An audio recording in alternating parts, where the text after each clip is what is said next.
네, 오늘 이사야 40장 말씀 통하여서 오직 야훼를 앙마하는 자라는 제목으로 하나님 말씀, 하나님 은혜 함께 나누도록 하겠습니다. 우리 옆에 계신 분들 인사할까요? 샬롬 반갑습니다. 잘 오셨습니다. 샬롬 반갑습니다. 네, 우리 반가운 우리 성도님들 일주일에 한 번씩 봐도 반갑고 좋지요? 네, 반갑습니다. 감사하고요. 네, 오늘도 주님의 은혜의 말씀 나누는 귀하고 복된 시간 되길 소망합니다. 제가 예전에 어떤 영화에서 봤던 장면으로 기억이 되는데요. 2차 세계대전 때 이제 나치 독일이 유럽의 많은 나라들을 이제 침공하고 또 그렇게 공포로 정치를 하던 시절이 있었습니다. 그때에 많은 국가들에서 이제 저항 세력이라고 불리는 이제 우리나라 뭐 독립군 같이 게릴라 군이죠. 레지스탕스라는 그런 조직들이 있었습니다. 그래서 이들이 이제 독일군에게 이제 뭐 이렇게 테러도 하기도 하고 또 이게 저항 운동을 하기도 하고 다양한 일들을 벌이는데 독일이 가만히 있지 않죠. 그들이 이제 열심히 잡아서 이제 죽이고 하는 일들을 많이 해옵니다. 그래서 이제 이 레지스탕스들이 감옥에 갇혀서 있다가 처형당한 일들이 많이 있었습니다. 그런데 그 중에서 이제 저항 운동을 참여한 일이 없는데도 저항 운동에 함께 동참하지 않았음에도 이제 잘못 붙잡혀 온 사람들이 있었습니다. 이제 억울하겠죠. 당연히 억울하다고 하소연도 하고 나는 그런 일에 동참하지 않았습니다. 나는 그렇게 저항운동에 함께한 적이 없습니다라고 이야기를 하지만 나치 독일은 너도 분명히 잘못한 게 있을 거야라고 이제 그들을 몰아갑니다. 그래서 결국 처형당하는 거죠. 근데 그는 하소연하면서 한 사람이 이렇게 외칩니다. 나는 아무것도 하지 않았소. 저항운동을 한 적이 없는데 왜 내가 죽어야 한단 말입니까? 너무 억울합니다 라고 소리를 칩니다. 그때 이 같이 있었던 한 동료가 레지스탕스가 조용히 이렇게 이야기합니다.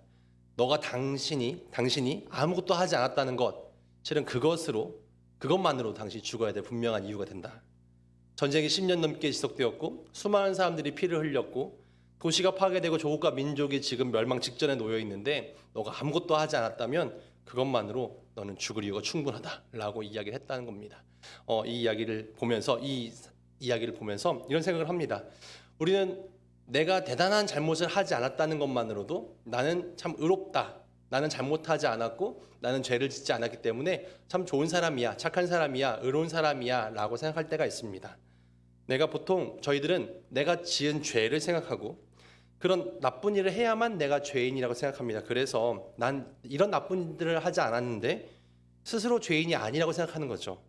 그래서 기독교에서 모든 인간은 죄인입니다 라는 어떤 기독교의 교리들이 머리로는 이해되나 잘 마음으로 와닿지 않습니다. 특히나 제가 뭐 수요일마다 창세기 강의를 하기도 하지만 아담과 하와가 선악과를 따먹은 그 원죄가 실은 우리들에게까지 연결된다는 그 기독교의 이야기들이 실은 잘 와닿지가 않습니다. 그 죄가 도대체 왜 우리에게 연결되는 것인가? 왜 우리가 죄인이어야 하는 것이지? 네. 성서에서는 그런데 내가 해서는 안 될 것들, 실은 하나님의 명령이 있죠. 예를 들면 뭐 살인하지 말아라, 뭐 간음하지 말아라, 도둑질하지 말아라. 실은 저희들은 그런 거 잘 안 합니다. 그러니까 나는 죄를 짓지 않았어라고 생각하죠. 그런데 그런 것들을 하지 말아야 될 것들을 하지 않는 것만이 죄라고 얘기하지 않습니다. 반대로 성경은 이런 얘기를 하죠. 해야 될 일들을 하지 않는 것이 죄다. 이런 겁니다. 내가 미워하지 않았기에 죄가 없는 것이 아니라 적극적으로 내가 사랑하지 않은 것이 죄가 됩니다. 내가 도둑질하지 않았기 때문에 죄가 없는 것이 아니라 내가 도움이 필요한 사람들에게 자비를 베풀지 않은 것이 죄가 됩니다.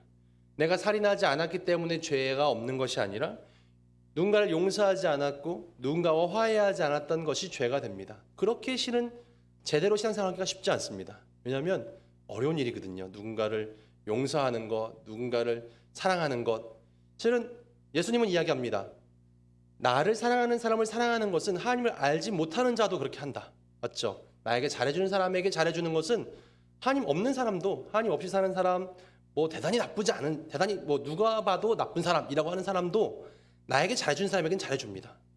제가 예전에 이쪽에 옆에 있는 육군 교도소라는 부대에 근무하는 이야기를 말씀드렸는데 이런 생각을 합니다. 제가 봤을 땐 굉장히 괜찮은 친구들입니다. 그리고 누군가에겐 굉장히 좋은 동료고 누군가에겐 사랑받는 아들이고 또 누군가에게는 좋은 친구가 되죠. 그러니까 괜찮은 친구예요. 근데 괜찮은 사람이지만 누군가에겐 아주 악한 일을 저지른 나쁜 사람이 되기도 합니다. 그러니까는 이런 사람에겐 나쁜 사람이고 누군가에겐 좋은 사람이 되기도 하죠. 그러니까 무조건 100% 나쁜 사람, 100% 좋은 사람은 없습니다. 실은 도둑질하지 않았기에 죄가 없는 우리 기독교인들은 내가 나쁜 일을 하지 않았기 때문에 난 좋은 사람이다. 실은 근데 내가 적극적으로 하나님의 뜻을 실행하지 않은 것만으로 성경은 죄인이라고 이야기합니다. 그렇기 때문에 우리 모두가 죄인이 되는 것이죠. 근데 이것이 너무 불편한 사실입니다. 내가 교회 다닌다는 이유만으로, 내가 하나님을 믿는다는 이유만으로 이런 죄인이 되어야 하는가? 억울한 마음이 생겨지는 것이죠. 감리교회 창시자였던 존 웨슬리 목사님이 어느 날 부흥회를 하고 수많은 이들이 몰려 있는데 한 주정꾼이 올라와서 이렇게 소리를 치는 겁니다. 아니, 예수 믿으라는 소리가 지금 1700년이 지난 소리인데 언제까지 이 소리를 계속 들어야 되는 겁니까? 아니, 세상은 점점 더 악해져 가고 예수 믿는 사람이 수없이 많이 있었지만 도대체 세상이 변한 게 뭐가 있어? 도대체 하나님이 있고 예수님이 살아계시다면 세상이 어떻게 이럴 수가 있습니까? 예수 믿는 사람이 얼마나 많은데 여전히 이런 얘기를 계속하고 있는 겁니까? 그만하세요! 이렇게 소리를 쳤다고 합니다. 그럴 때 웨슬리 목사님이 전혀 당황하지 않고 이렇게 대답을 합니다. 물은 더 오래전 옛날부터도 존재해 왔는데 당신의 얼굴은 어찌 그리 더럽습니까? 라고 이야기했다는 겁니다. 그래서 그 사람이 아무 말도 하지 못하고 자리에서 내려갔다고 해요. 네. 실은 씻는 행동이 없으면 물이 아무리 많아도 소용이 없죠. 내가 그것을 떠서 얼굴에 세수를 해야만 깨끗해질 수 있습니다. 이처럼 주님의 은혜는 긴 세월 동안 수많은 이들에게 전해졌고 예수 그리스도의 소식은, 복음은 수많은 이들에게 긴 세월 동안 전해져 왔지만 그것을 믿고 삶으로 실천하고 그러므로 주님의 은혜를 누리는 사람은 많지 않습니다. 여전히 많은 이들이 내가 노력하고 내가 애써온 것에 비해서 내 삶이 참 초라하다, 노력하고 수고해온 것에 비해서 내가 주님의 은혜를 입는 것이 참 부족하다는 생각이 들기도 하고 억울해하기도 합니다. 세상이 수많은 이들이 하나님의 뜻을 전하고 하나님 뜻대로 살려고 노력해도 세상이 아름답게 변하지 않는 모습 보면서 참 억울하다라는 생각이 듭니다. 왜 이렇게 수많은 교회가 있고 그리스도인들이 있고 세상을 의롭게 만들려는 수많은 노력들이 있지만 왜 여전히 세상은 악하고 전쟁과 폭력과 고통은 끊이지 않는가? 실은 이것에 대해서 하나님 도대체 역사하시는 겁니까? 살아계시는 건 맞습니까? 라고 이야기합니다. 왜 이렇게 억울합니까? 라는 마음들이 생겨지는 거죠. 오늘 우리가 함께 봉독한 이사야 40장의 이야기는 이런 이야기입니다. 이스라엘 백성들이 당시에 포로로 잡혀가 있는 상황이었습니다. 바벨론이라는 큰 제국에 의해서 이스라엘이 멸망했습니다.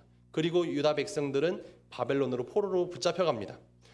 이 혹독한 포로 생활에 그들은 억울해합니다. 이스라엘 백성들은 억울했어요. 왜 도대체 우리가 이렇게 포로 생활을 해야 되는 것인가? 그리고 우리는 스스로 선택한 백성이라고 생각했습니다. 하나님께서 아브라함을 택하시고 모세를 택하셔서 우리에게 율법도 주시고 하나님과 계약을 맺어주셨고 우리는 선민, 택한 백성인데 하나님은 유일한 살아계신 하나님이시고 가장 능하신 분이시고, 근데 그런 하나님이 지키시는 우리가 어떻게 망할 수가 있지? 왜 성전은 무너지고 우리는 패배자가 되었고 우리는 절망 가운데 빠져 있는 것인가? 왜 하나님은 우리를 돌보시지 않는 것인가? 자존심에도 상처를 받았고 신앙도 흔들리고 고통 가운데 있었습니다. 억울했고 심한 절망에 빠져 있습니다. 그들은 자신들의 죄를 여전히 인식하지 못하고 있었습니다. 말로는 하나님을 믿는 백성, 선택받은 백성이라고 외쳤지만 자기 스스로를 그렇게 인식했지만 삶으로는 하나님 백성답게 살지 못했습니다. 자기 생각이나 자기 의지를 믿었죠. 실질적인 하나님은 자기 자신이었습니다. 구체적으로는 누군가는 왕이었겠고 누군가는 귀족이었습니다. 누군가는 제사장이었고요. 누군가는 부자였습니다. 그들에게 하나님은 자신들의 권력과 지위와 재물이었습니다. 하나님을 찾지 않고 제 멋대로 제 뜻대로만 살아왔던 그들의 모습에 대해서 하나님은 끊임없이 선지자들 통해서 경고합니다. 너희들 이렇게 해서는 안 된다. 하나님의 뜻을 실천해야지. 하지만 그들은 하나님을 찾지 않았고 하나님을 찾지 않았기에 하늘 무서운 것을 몰랐고 제멋대로 살았습니다. 그래서 세상 다른 나라들처럼 왕은 다른 이들 위에 군림했고 귀족들은 사람들을 부렸고 모든 부는 자기 욕망을 이루기 위한 부로만 쓰임 받았고 실은 그래서 하나님 뜻보다는 자신의 욕망에 매어 있는 존재들이었습니다. 그래서 하나님은 이사야 선지자를 비롯한 수많은 예언자를 통해서 이렇게 살아서는 안 된다. 이렇게 하면 내가 너희를 심판할 거다라고 끊임없이 외쳤지만 그들은 돌이키지 않습니다. 마침내 하나님은 심판을 내리셨죠. 그래서 그들은 바벨론의 포로로 끌려오게 됩니다. 그런데 이 하나님의 이 포로로 그들을 보내신 사건은 심판이 목적이 아니었습니다. 하나님을 찾게 하기 위한 하나님의 방법이었습니다. 하나님을 아무리 찾으라고 이야기해도 듣지 않았기에 너희들이 하나님을 찾을 수 있는 새로운 세대로 새로운 환경으로 그들을 보내고 새롭게 만드시기 위한 하나님의 과정이 이 포로기 70년의 과정이었습니다. 하지만 그들은 계속해서 억울하다라고 아우성쳤고 죄가 없다라고 항변했고요. 또 결국에는 그래 오케이 죄가 있는 것 인정합니다. 하지만 우리가 지은 죄에 비해서 우리가 당하는 이 처한 현실과 상황은 너무나 가혹합니다. 억울하죠. 그래서 그들 계속해서 항변합니다. 억울해하는 것을 우리는 생각해 볼 수 있어요. 근데 이때 이사야 예언자를 통해서 하나님은 이런 말씀을 주시는 겁니다. 27절 말씀 볼까요? 야곱아 어찌하여 내가 말하며 이스라엘아 내가 이르기를 내 길은 여호와께 숨겨졌으며 내 송사는 내 하나님께서 벗어난다 하느냐. 하나님께서 이렇게 이야기하십니다. 너희들은 나에게 이렇게 얘기한다. 내 길은 하나님께로부터 벗어났고 내 송사는 하나님께서 벗어났다. 그러니까는 우리가 지금 당하고 있는 처한 현실, 포로로 잡혀와 있는 현실과 고통의 현실, 하나님께서는 관심 없어. 내 송사, 내가 지금 억울하고 이 재판의 과정 가운데 있는 우리의 송사의 과정을 하나님께서는 전혀 관심 없이 우리가 벗어나 있다. 이렇게 얘기한다는 거죠. 이렇게 좀 말 편하게 얘기한다면 하나님 왜 우리의 억울한 현실을 돌아보지 않으십니까? 내 이 처한 상황을 왜 외면하십니까? 이렇게 그들은 외치고 있다는 거죠. 그런 이스라엘에 대해서 하나님은 이야기하십니다. 너가 어떻게 그렇게 얘기할 수 있느냐? 아직 왜 깨닫지 못하느냐? 너희가 처한 죄와 너희의 처한 현실과 죄는 하나님을 찾지 않았기 때문에 나타난 죄다라고 이사야 선지자를 통해서 말씀합니다. 26절 볼까요? 예언자 이사야는 이렇게 외칩니다. 너희는 눈을 높이 들어 누가 이 모든 것을 창조하였나 보라. 여기까지 좀 볼까요? 그래서 우리가 지금 억울하다고 외치는데 하나님은 우리를 보지 않으시고 우리의 억울함을 듣지 않으시고 우리의 어떤 재판의 과정들 가운데 전혀 관여하지 않으시는데 억울하다라고 외치고 있지만 너희들이 지금 눈을 어디 두고 있냐? 눈을 높이 들어봐라 라고 이야기합니다. 우리를 만드신 분이 누구신가? 왜 우리를 만드셨는가? 왜 생각하지 않고 있냐라고 이야기합니다. 내 생각과 내 힘과 내 물질이라는 이런 우상에 빠져 있으면서 하나님을 전혀 바라보지 않고 있는 여전히 우리 자신이 내 주인인 양 여기고 있고 내 인생은 나의 것이라고 외치고 있는 이스라엘 백성 그리고 저희들에게 하나님은 이야기하십니다. 그러면서 하나님은 나에게 관심 없어요. 하나님 내 문제에 전혀 관여하지 않으십니다라고 외치고 있는 억울합니다. 왜 도와주지 않습니까? 외치고 있는 이들에게 애초부터 모든 권리는 나에게 있어. 하나님이 이야기하십니다. 그리고 눈을 들어 나를 좀 봐. 나를 찾아라고 이야기합니다. 여전히 우리는 교회에 나와 있고 예배를 드립니다. 신앙생활을 합니다. 그리고 기도도 합니다. 근데 우리 기도는 어떻습니까? 나의 욕망을 이루기 위한 어떤 도구로만 쓰여집니다. 하나님의 뜻이 과연 있는가? 우리는 보통 전화를 합니다. 그러면 어떻습니까? 듣고 말하죠. 근데 하나님과의 소통의 단계는 어떻습니까? 나만 말하고 있죠. 하나님 뜻을 듣고 있습니까? 하나님의 메시지에는 얼마나 관심이 있습니까? 목사님 저조차도 제가 이루고자 하는 저희 가정의 건강과 또 제가 해야 될 어떤 부대의 임무와 교회의 어떤 교회가 이렇게 성장했으면 좋겠고 내가 하는 목회가 성공적이었으면 좋겠고 그로 인해서 모든 관계들 가운데 수월한 관계들이 이루어졌으면 좋겠고 저는 저의 욕망이죠. 내가 모든 사람에게 칭찬받는 사람이었으면 좋겠고 사랑받는 사람이었으면 좋겠고 건강하고 지혜롭고 아름다운 가정을 이뤄갔으면 좋겠고 물론 하나님 뜻이 그것과 굉장히 괴리가 있다고 생각하지는 않습니다만 실은 우리들의 모든 기도들은 어떤 내 욕망을 굉장히 투영하고 있고 하나님의 뜻을 듣는 데는 굉장히 부족하죠. 이사야 예언자는 이야기합니다. 지금 절망 가운데 있고 고통 가운데 있으면서 하나님께 듣지 않으신다라고 항변하는 너희들 우리가 정말 이 절망 가운데 이겨낼 힘은 어디서 올 것인가? 이 땅의 절망을 하늘 소망으로 바꾸는 유일한 길은 어디에 있는가? 땅 아래만 쳐다보고 있으면 바뀔 수 없고 하늘 위를 바라보아야 한다는 거죠. 그래서 26절에 있습니다. 땅 아래만 쳐다볼 것이 아니라 눈을 높이 들어라. 너희는 눈을 높이 들어 누가 이 모든 것을 창조하였나 보라. 주께서는 수요대로 만상을 이끌어내시고 그들의 모든 이름을 부르시나니 그의 권세가 크고 그의 능력이 강하심으로 하나도 빠짐이 없느니라. 그분이 우리를 만드셨고 그분이 우리를 가장 잘 알고 계시고 그분이 만들 수 있는 능력이 있기에 고칠 수 있는 능력도 있는 것이죠.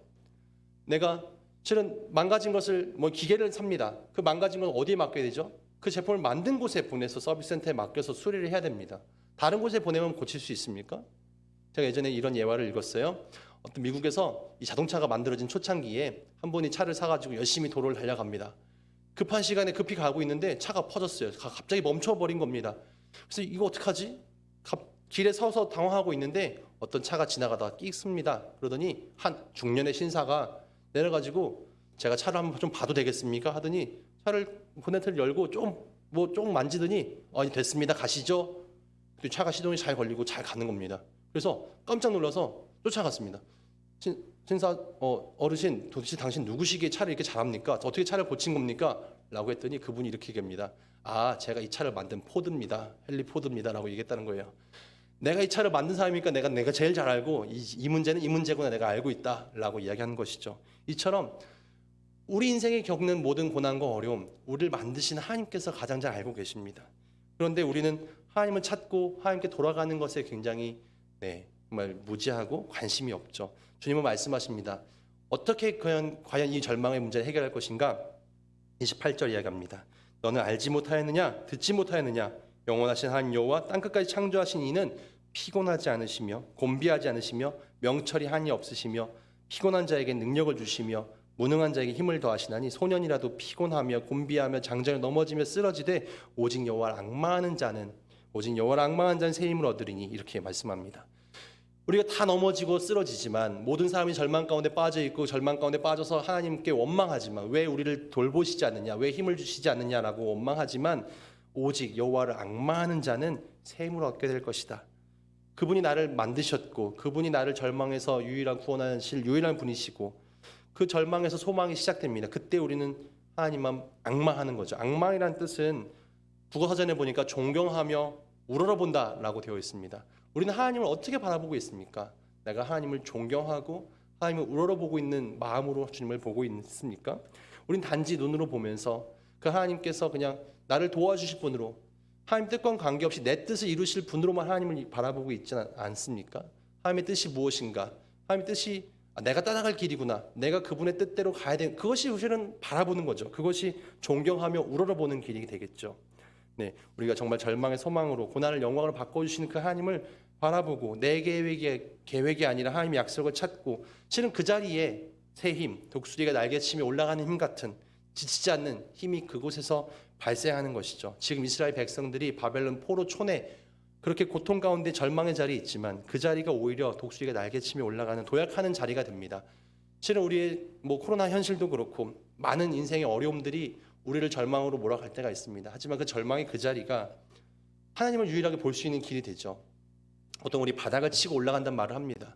우리가 바닥까지 떨어지지 않고서는 하나님께 도움을 구하지 않고 하나님을 바라보지 못합니다. 그런데 절망의 상황에 놓여지면 하나님을 찾게 됩니다. 하나님을 보게 되죠. 사방이 막혀야만 드디어 하늘을 쳐다보게 됩니다. 평소에는 앞을 바라보고 옆을 바라보고 사람의 도움을 찾고 내 힘과 능력과 이 경험들을 의지하지만 이런 것들로 다 해결되지 않을 때 하늘을 바라보고 기도를 드디어 하게 됩니다. 그때 하나님께서 능력을 더하여 주시고 함께 손잡아 주십니다.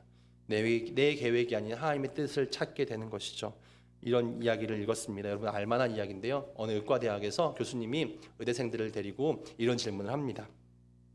한 부부가 있었는데 그 부부에겐 이런 사정이 있다. 남편은 이 매독에 걸렸고 이 아내는 심한 폐결핵을 앓고 있다. 그런데 이 심한 폐결핵을 앓고 있는 것이 전염돼서 이 첫째 아이가 폐결핵으로 사망을 했다. 그리고 나머지 세 자녀들도 폐결핵에 걸려서 지금 건강이 상당히 좋지 않다. 그런데 안타깝게도 이 귀한 가정, 이 안타까운 가정에 이 어머니가 폐결에 걸린 이 어머니가 임신을 또 했다. 이제 막 임신을 했는데 이 가정의 이 부부가 이 아이를 낳아야 되겠는가, 낳지 말아야 되겠는가, 의사 윤리에 대한 이런 이야기를 하게 되었어요. 이 정도면 낙태할 충분한 이유가 되지 않겠는가, 이런 얘기를 했습니다. 그때 여러 웅성웅성 대화들이 오갔죠. 근데 한 학생이 일어나 대답합니다. 당연히 낙태해야 됩니다. 이 아이가 제대로 건강할지도 미지수고 태어난다 하더라도 건강을 좋지 않은 이유가 굉장히 큽니다. 이 가능성이 굉장히 큽니다. 그리고 이 부부가 남편도 지금 심각하고 아내도 심각하고 자녀를 잘 케어할 수 없으니 태어나지 않는 것이 훨씬 그 아이의 인생에 유리합니다. 라고 이야기를 했어요. 그런데 그 교수님이 이렇게 얘기하죠. 자네는 방금 베토벤을 죽였네. 라고 이야기합니다. 실은 베토벤의 가정 상황이 실제로 그러했다는 거죠. 실은 그때는 이렇게 속을 볼 수 있는 이런 의학 시스템이 안 돼서 알 수 없었지만 당시에 아빠는 매독에 걸려 있었고 엄마는 심한 폐결에 걸렸고 형은 폐결핵으로 죽었고 실은 베토벤이 자라면서 또 형제 중에 또 폐결핵으로 죽게 된 형제도 있었고요. 실은 절망적인 상황이었습니다. 하지만 그 절망 속에서 음악의 거장 베토벤이 태어나게 된 거죠. 베토벤의 음악의 주제는 보통 그래서 고통에서의 환희로라는 주제를 모든 음악들이 담고 있다고 합니다. 하나님께서 그의 삶은 고통이었지만 어려움이었지만 절망적인 상황이었지만 그에게 놀라운 음악적인 창조성을 부여해 주셨고 위대한 음악들을 창조해낼 수 있었습니다. 그는 또 나중에 귀도 들리지 않는 여러 가지 어려움이 있었지만 그 속에서도 위대한 교향곡들을 써내갑니다. 실은 인간은 낙태라고 포기라고 절망이라고 선택하지만 하나님께서는 그 절망적인 상황에서 더 위대한 일들을 이루어 가십니다. 저희들의 삶도 이런 절망적인 상황이 충분히 있을 수 있습니다. 하지만 그때에 과연 우리는 어떻게 이겨냅니까? 그리고 그 절망적인 상황에서 우리는 불평합니다. 하나님, 나 이렇게 노력하지 않았습니까? 나 이렇게 의롭게 살려고 애써 왔는데 하나님 도대체 우리에게 이런 절망적인 상황을 자꾸만 주십니까? 불평하지만 다시 한번 돌아봅니다. 내가 해야 될 일들을 하지 않으면서 하나님께 원망하고 불평하고 있지는 않는가? 또한 원망하고 불평할 그 자리가 아니라 그 자리는 내가 하나님만 바라보고 야훼를 앙망하면서 새 힘과 능력을 얻어야 될 그 자리가 아닌가? 우리가 하나님께서는 때로 우리에게 불행한 상황을 부여하실 때가 있습니다. 하지만 그것은 심판이 아니라 끝이 아니라 새로운 힘과 새 능력을 주시고자 하는 하나님의 기회일 수 있습니다. 보통 위기라고 하죠. 네, 김창욱 교수도 그런 얘기를 하는데 위대한 기회다가 위기는 이렇게 얘기합니다. 그래서 저만 해도 그런 저도 인생을 오래 살진 않았지만 언제 제가 조금 성장했는가 보면 어려움을 겪고 나서 성장할 때가 있습니다. 저는 이제 좀 이른 나이에 목사가 되지 않았겠습니까? 제가 27살에 목사 안수를 받았는데 27살에 목사 안수를 받으니까 그 민간 교회에서 목사님이 당장 그 당시에 노회라는 교회 조직의 어떤 그 지역에서 이제 좀 중책을 맡으셨는데 목사님 이제 본인 목회가 바쁘시니까 너가 나의 일을 좀 다 해야겠다라고 이제 그 일을 저에게 좀 넘기셨어요. 그러니까 제가 목사님과 함께 그 어르신들 목사님들 따라다니는 회의에 늘 따라다녔고 가서 이제 회의록 정리하고 노회 서기가 해야 될 일들이 있습니다. 그래서 이제 막 그런 행정 처리 같은 걸 해드리고 어르신 목사님들이나 여러 가지 일들 하면서 제가 늘 저희 친구들한테 얘기했어요. 야, 내가 이걸 왜 하고 있는지 모르겠다. 실은 제 일이 아니니까 우리 담임 목사님이 해야 될 일을 27살 제가 하려니까 잘 못하기도 하고 어렵기도 하고 내 일이 아니라고 생각하니까 하기 싫고 실은 그런 마음이 굉장히 컸습니다. 근데 그때 그 일들을 배워가면서 선배 목사님 하기에도 저랑 20살 이상 차이 나고 어르신 목사님들한테 막 도움을 요청하고 자료를 받고 좀 배워가면서 실은 그러면서 회의 쫓아다니고 어르신 목사님들 만나서 막 비싼 밥 먹고 실은 그러면서 제가 일이 늘었다기보다는 사람과의 관계를 더 많이 형성할 수 있었고 저를 군선교를 돕는 목사님도 많이 생겨져. 그 연으로 인해서 저도 굉장히 성장하는 것을 경험하게 됩니다. 실은 단순한 이야기를 드렸지만 그러면서 제 목회적으로 굉장히 많이 성장했고 실은 관계들이 굉장히 넓어질 수 있었고 실은 군대에서도 그런 경험이 되게 많이 있죠. 그래서 하나님께서는 나를 왜 이렇게 힘든 일을 맡기실까? 왜 절망적인 상황을 우리에게 부여하실까? 위기다라고 생각되어질 때가 있지만 그런 위기가 하나님께서 내게 주시는 위대한 어떤 기회가 되고 또 위대한 고통은 저는 변장된 축복이다라는 이야기도 있어요. 그래서 하나님께서 우리 축복을 주실 때 어떻게 주시는가? 고난적인 상황과 어려움을 통해서 기도하게 하시고 하나님만 바라보게 하시고 그 하나님 바라볼 때 평소에 내가 낼 수 없었던 독수리가 날개치며 올라가는 힘을 얻게 되고 피곤치 않고 곤비치 않는 능력을 얻게 되어서 우리가 달려갈 수 있는 것이죠. 실은 우리 부대 생활 가운데서도 우리 가정 생활 가운데서도 여러 어려움이 있지만 또 중책이 내 어깨에 놓여져 있지만 그 일들을 주님께 맡기고 야훼만 앙망하면서 우리에게 정말 그 하나님의 영광을 볼 수 있는 눈이 생겨졌으면 좋겠고 나를 만드신 이가 나를 지키시고 일으키신다는 믿음을 가지고 힘차게 나아갔으면 좋겠습니다. 보통 겨울 한복판에 우린 있고요. 눈도 쌓여 있고 그렇지만 이런 겨울 추운 한복판에 눈 아래에서 봄을 준비하는 햇삭들은 이 새싹을 틔운다고 합니다. 실은 인생의 겨울이 닥쳐올 때 우리는 어떻게 할 것인가? 우리가 하나님을 바라보고 이 절망의 상황 가운데서도 정말 소망을 주시는 하나님을 온전히 의지하고 야훼를 앙망하는 새 힘을 얻는 우리 모두가 되어지시기를 주님의 이름으로 축원을 드립니다. 아멘. 기도하겠습니다.